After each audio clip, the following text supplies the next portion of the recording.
Pero tú, cuando ores, entra en tu cuarto, cierra la puerta y ora a tu Padre en secreto.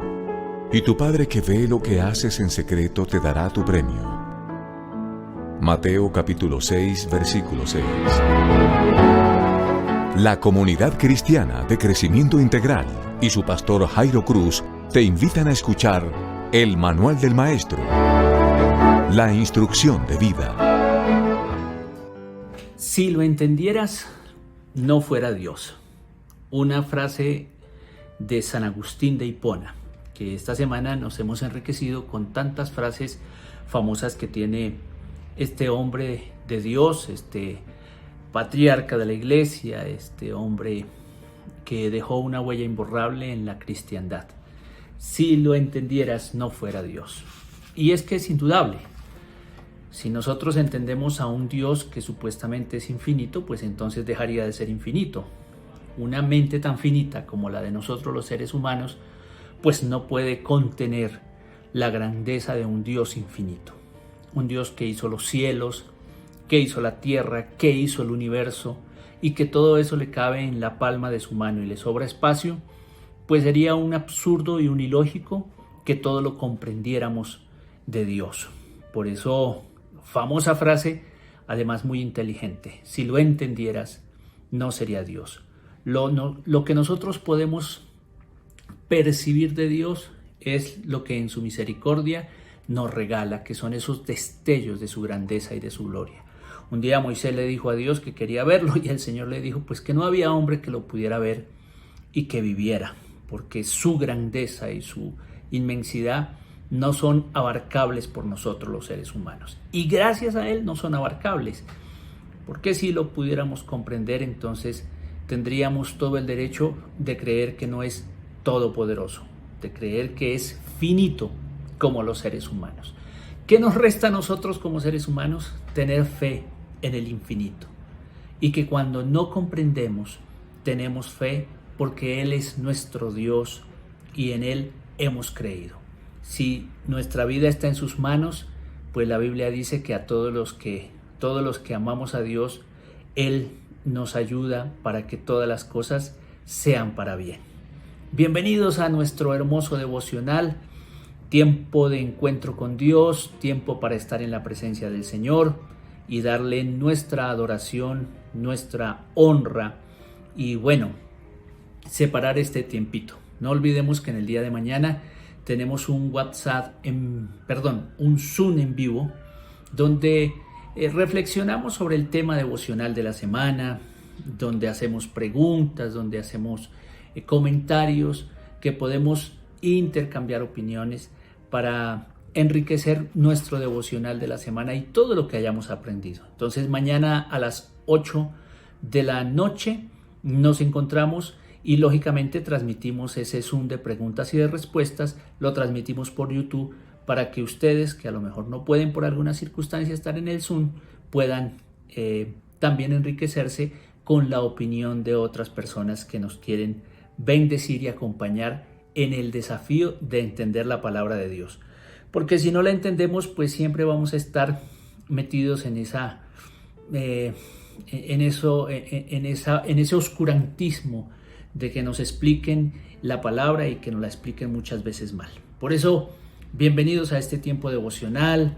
Desconéctese de todo, deje atrás cualquier circunstancia, cualquier dificultad, desconéctese de eso y más bien disfrutemos este corto tiempo, pero sustancioso. Vamos a orar hoy por algunas personas que nos escriben al WhatsApp de nuestra comunidad. Si usted quiere que oremos, que haya un grupo intercesor orando por su necesidad, escríbanos y además de orar aquí en nuestro devocional, también vamos a orar de forma particular con un grupo que intercede en nuestra comunidad. Bueno, hoy oramos por Joana Beltrán, por Carlos León, vamos a orar por la familia Contreras Herreño, por la familia Agudelo Gualteros, vamos a orar por Blanca Maya, por Willington Sáenz, por Lady Pérez, Mario Daniel Alzate, familia Delgadillo Fonseca, que estaremos orando muy acuciosos por ellos también, por Samuel Esteban Leiva, un pequeño Claro que estamos orando por estabilidad económica de algunas personas que nos piden oración, como Milena Sánchez Galindo, como Brandon y Dylan Sainz, como Sandra Piragua, personas que tienen fe en que el Señor algo hará. Se van a abrir puertas de bendición y vamos a ver la misericordia de un Dios que nos acompaña todos los días. Le invito a cerrar sus ojos allí donde está. Cerremos nuestros ojos y vamos a orar. Padre Celestial, en esta noche, una vez más nos encontramos como tus hijos, ahora por estos medios virtuales, por este canal de YouTube que nos permites tener y del cual estamos inmensamente agradecidos, Señor. Gracias por proveernos hoy la tecnología para no quedarnos en nuestro crecimiento, nuestro desarrollo espiritual, sino que podamos seguir aprendiendo y desarrollando nuestra vida cristiana.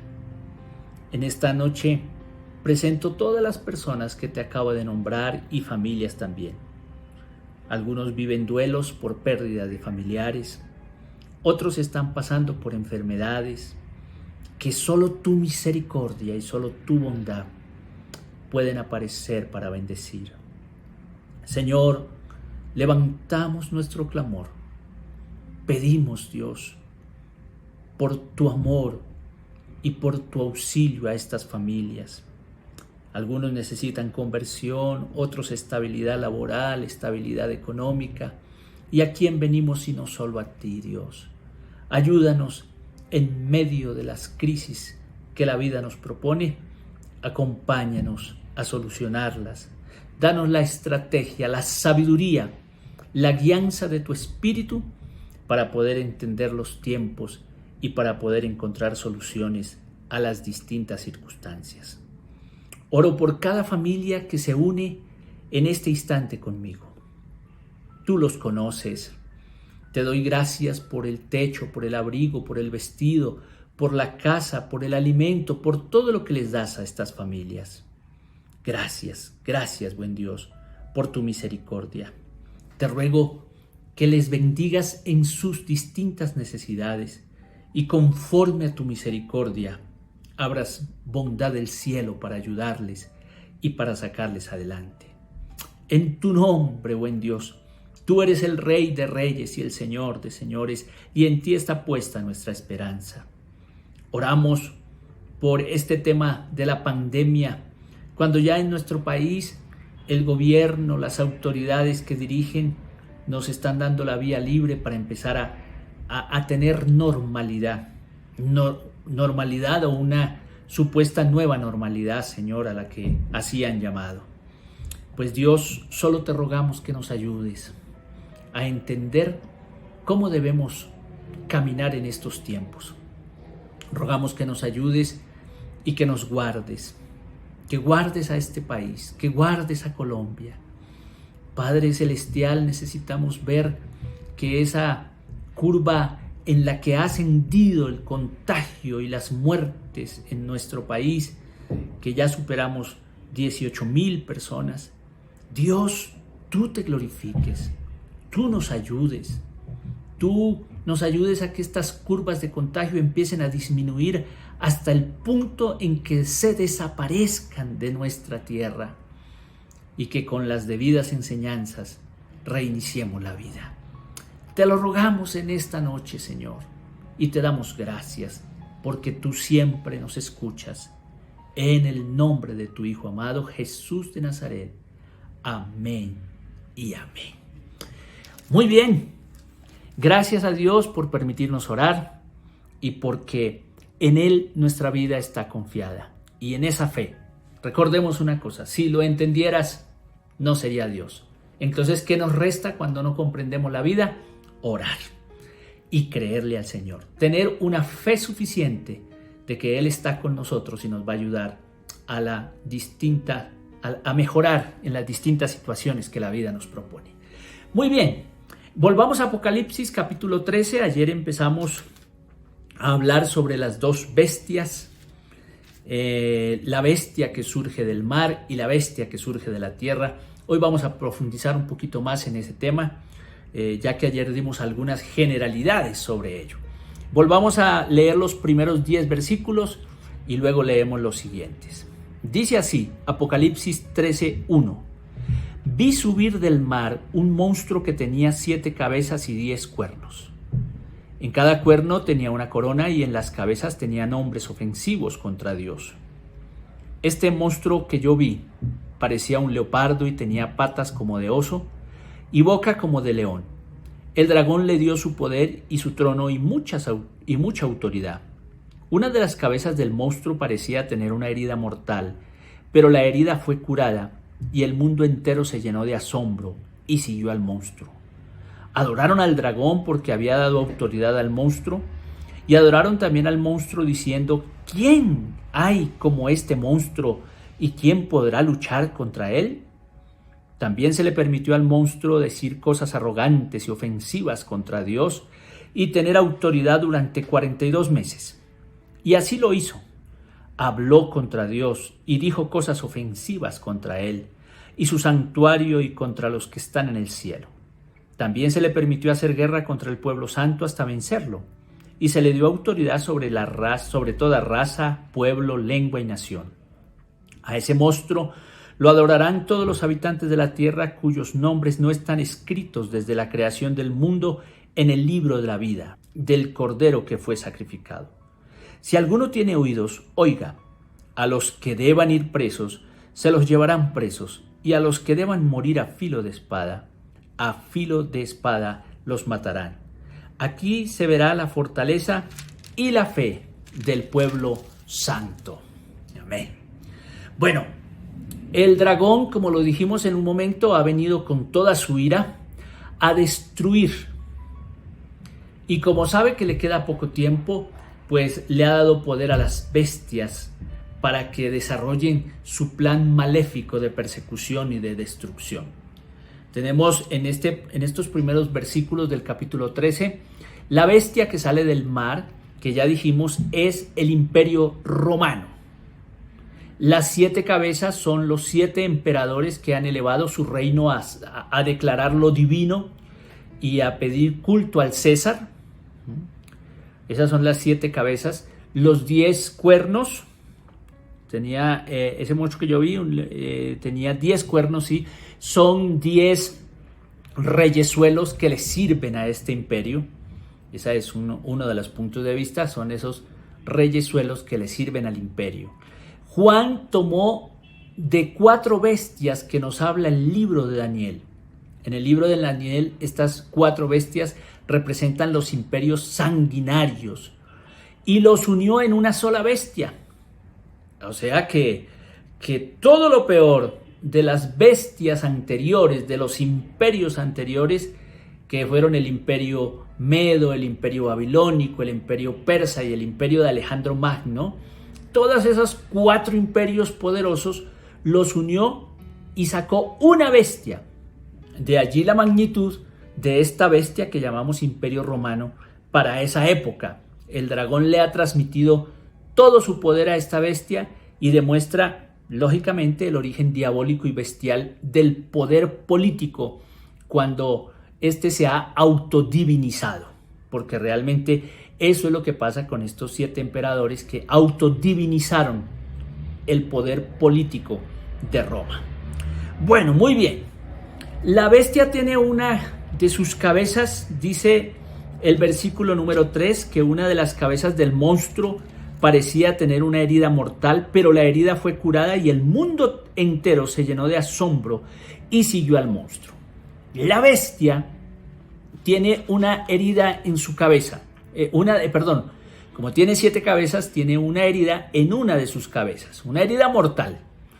Y esta parte representa como una especie de leyenda que había alrededor de Nerón divinizado. ¿Sí? Nerón fue realmente despiadado. De los emperadores despiadados y malos ha sido Nerón. A tal punto que su malvada mamá, Agripina, una de las mujeres que la historia dice que fue de lo más malo, cuando él la mandó matar y le fueron a enterrar el puñal, ella dijo: por favor, entiérrenme en el puñal en el vientre, porque de allí nació semejante monstruo. Así se refirió la mamá, que era extremadamente mala, a su hijo, que era terriblemente despiadado. Pues Nerón fue despiadado. En el año 64, por ejemplo, tuvo lugar el Gran Fuego de Roma, un incendio voraz que destruyó Roma, y todos entendían y sabían que había sido Nerón el que había provocado el incendio, y además no lo dejaba parar, con el único propósito de llevarse la gloria de reconstruir la ciudad. Imagínense qué perversión. Pero eso no es nada. Por este incendio, Nerón le echó la culpa a los cristianos y estalló la más sádica persecución contra el pueblo del Señor Jesucristo para esa época. Miren cosas que hacía. Por ejemplo, los cubría de pieles de fieras, y al cubrirlos les lanzaba sabuesos, que lógico, al alcanzarlos los despedazaban, destrozando a los cristianos. Algunos otros cristianos los metía en sacos llenos de piedra y los arrojaba al río, los arrojaba al Tíber. En otro momento encendía llamas como teas ardientes vivas en sus fiestas, en sus jardines, para que ellos fueran antorchas vivientes, dando, imagínense, semejantes gritos de desespero por estar siendo quemados, mientras a la vista de Nerón le satisfacía semejante cosa tan terrorífica. Bueno, pues entonces hay una parte que es que esta cabeza, una cabeza es herida y es herida de muerte y restablecida. Algunos piensan que es el anticristo que Juan predice y es como el Nerón resucitado. El Nerón resucitado. Otros piensan que el hecho de una herida es una guerra civil que sufrieron después de la muerte de Nerón, pero el imperio se repuso y el pueblo admiró la fuerza del imperio para superar semejante guerra civil. Entonces cogió más fuerza, cogió más poder, cogió más alientos, y por eso se habla de una cabeza del imperio prácticamente herida que volvió a resucitar. Pues bien, todo eso tiene que ver con Nerón. Nerón es el emperador del año 64 y por eso la tradición ha creído que esta cabeza que estaba herida, pero que resucitó, que revivió, que estando herida de muerte no murió, sino que vivió, era precisamente Nerón. Bueno, a esta bestia o a este monstruo se le atribuyen prerrogativas divinas. Por ejemplo, y además de atribuirle prerrogativas divinas, se muestra la blasfemia del monstruo, la blasfemia. Las fórmulas que hay aquí, por ejemplo, en el versículo 4 dice: ¿quién hay como este monstruo y quién podrá luchar contra él?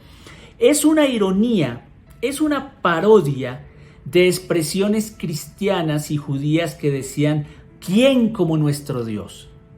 Entonces, así como existe esa expresión, ¿quién como nuestro Dios?, también está la parodia diabólica que dice: ¿quién como el monstruo? ¿Quién como la bestia? ¿Quién lo podrá destruir? Haciendo una parodia ridícula del contenido del Dios del Antiguo y del Nuevo Testamento. Pues bien, ahí entonces encontramos que la bestia también tiene 42 meses, 1260 días, 3 años y medio para hacer toda su maldad. Sin embargo, como ya hemos visto, eso significa un poder limitado. No es para siempre. Recuerde la terminología o la gematría en el Apocalipsis. Ese es un término limitado, no es para siempre. La bestia no va a tener la fuerza, no va a tener el poder para siempre.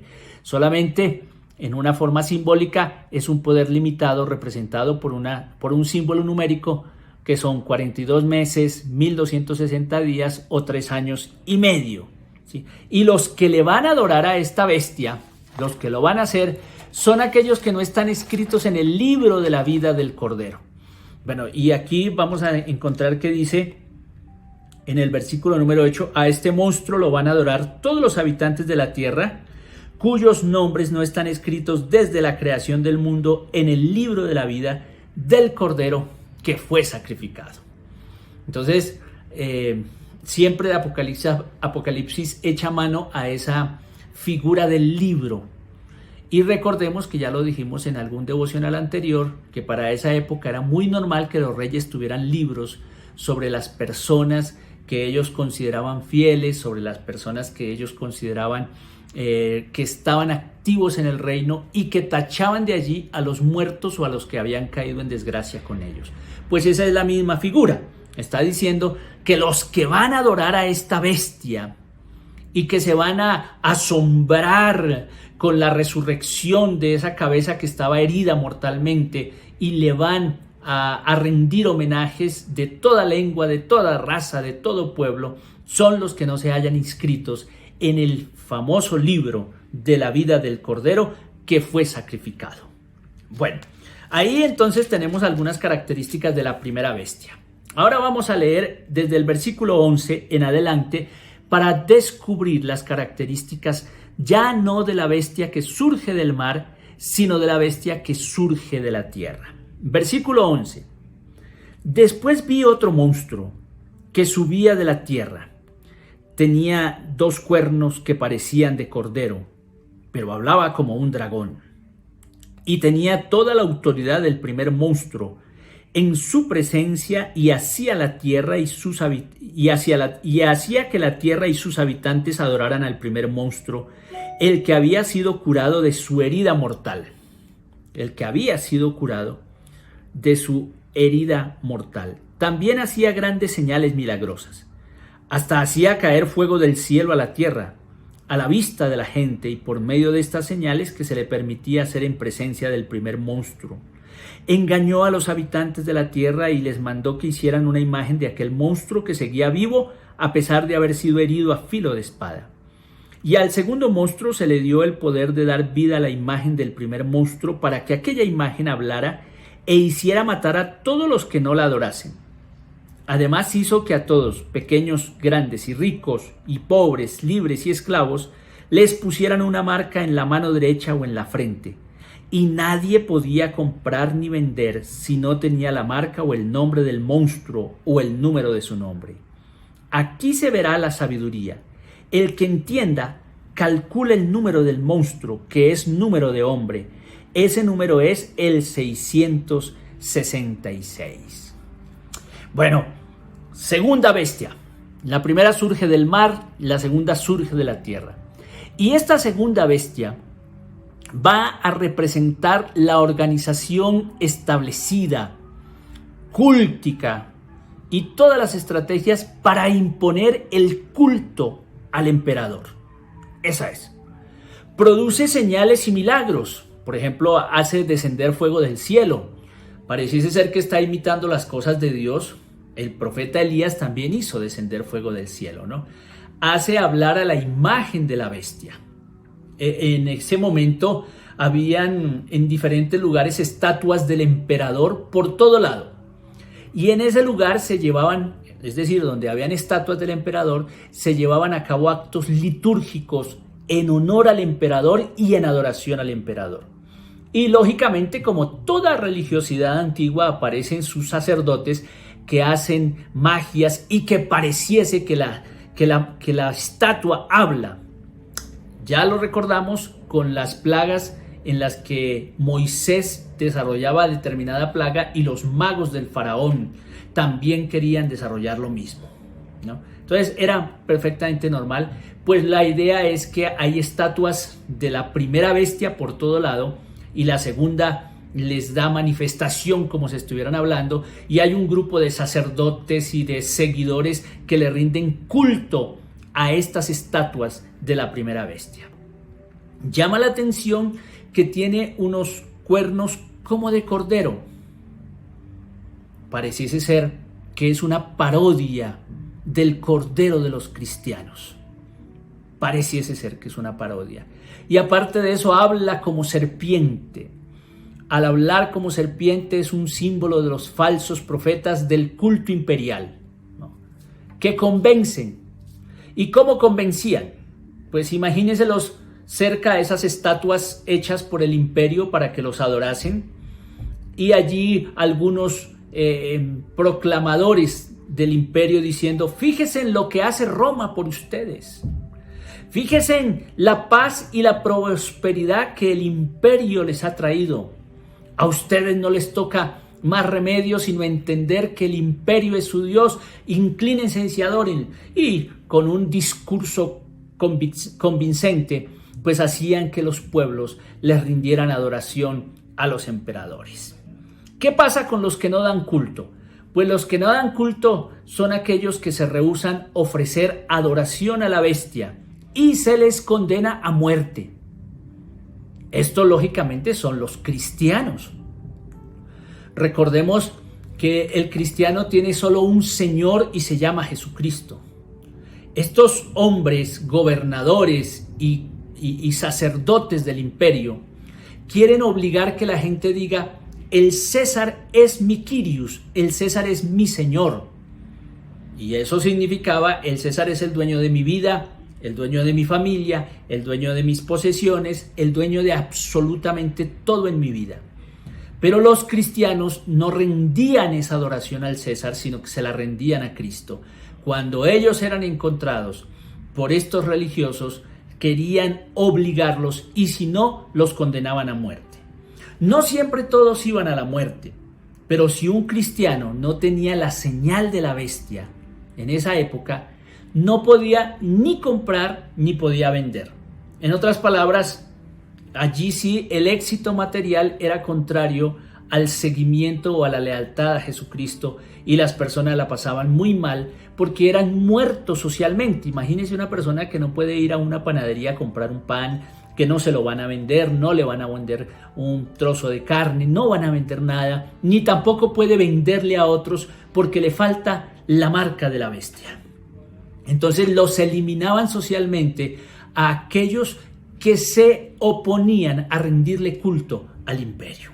Bueno, nuestros primeros hermanos la pasaron bastante mal y por eso Juan les escribió este Apocalipsis. Apocalipsis que a nosotros pues nos lleva a tener también una esperanza gigante. Recuerden, siempre el Apocalipsis es esperanza, ¿no? Y a veces el éxito material no necesariamente concuerda con la lealtad al Señor Jesucristo.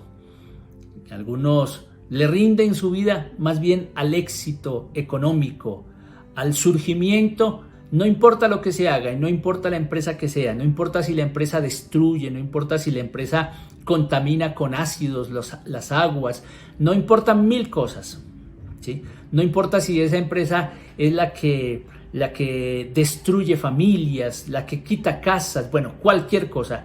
Muchas veces eso pasa y eso pues es lógicamente la función de la bestia, que adoren un sistema monetario, un sistema económico que destruye la paz de los habitantes. Pero eso lo vamos a ver a partir del lunes y nos queda un pedacito muy interesante de este capítulo 13 y es saber en qué consiste esa marca de la bestia que aquí el escritor bíblico nos dice que es un número 666. ¿Quieres saber qué significa ese número? ¿Quieres saber si realmente es un número o qué representa la marca de la bestia en la mano derecha o en la frente? Pues no se pierda nuestro tiempo devocional el próximo lunes, que allí vamos a dirimir este tema del 666. Por el momento vamos a darle gracias a Dios y si estás pasando por dificultades, recuerda a nuestros primeros hermanos cristianos que su vida la daban por amor a su fe. Entonces, cuando recordamos eso, le damos gracias a Dios porque en medio de la vida Él está con nosotros y nos ayuda a salir adelante. Señor, te damos gracias en esta noche por tu palabra y por bendecirnos. Gracias porque eres bueno y maravilloso. Te amamos. Ayúdanos a serte siempre fiel, a no rendirnos ante las bestias, Señor, ante los monstruos, ni ante el monstruo de la tierra, ni ante el monstruo del mar. El monstruo de la tierra surge para que adoremos a otro monstruo. Ayúdanos a adorarte a ti, Jesús. Que tú seas nuestra razón de adoración y de búsqueda. Muchas gracias, buen Dios. Amén y amén. Muy bien, nos vamos. Dios le bendiga. Sigamos adelante, mire cómo ya hemos caminado más de la mitad del Apocalipsis y vamos a empezar a descubrir cuántas maravillas hay y cuántas victorias en Cristo hay en este libro. Dios me les bendiga, les espero mañana en el Zoom y el domingo a las 8 de la mañana en nuestra primera reunión, a las 9:30 la de los niños y a las 10 la segunda reunión. Tiempos de mucha bendición. Chao, chao. No nos olvidemos de lo que dijo Pablo. Nada ni nadie nos podrá separar del amor de Dios, que es en Cristo Jesús, Señor nuestro. Mil bendiciones. El Manual del Maestro. La instrucción de vida.